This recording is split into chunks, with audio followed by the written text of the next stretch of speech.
No niin, nyt sinne on vedetty niin sanottu väliväri. Sitten on vedetty värimassa. Ja sitten on vedetty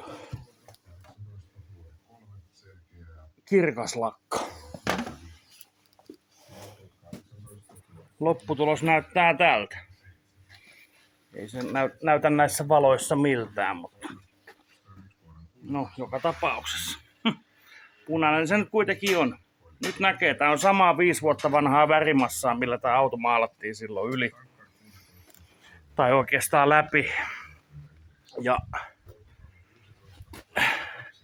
sitä jäi vielä johonkin korjaukseen. Vähän piti tinneriä laittaa lisää, että olisi vähän tinnerit haihtunut vuosien mittaan tuolla kaapissa. Lasipurkissa on säilytetty.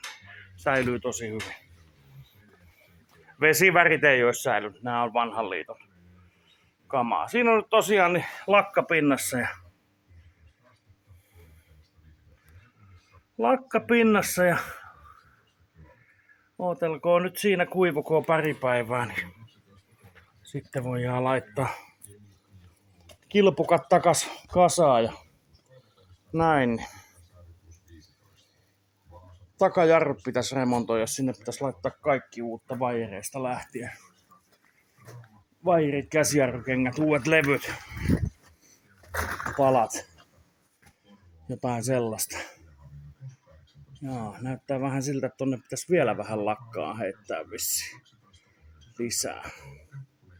No sitä on tossa kannussa vielä, en vielä pessy ruiskukaan, että katsotaanhan vähän aikaa, miltä näyttää. Joo, minäpä sipasen siihen vielä hiukan lisää lakkaa. Hyvä tulee, ei siinä mitään, kelpaa taas päästellä. Pysykäähän kanavalla.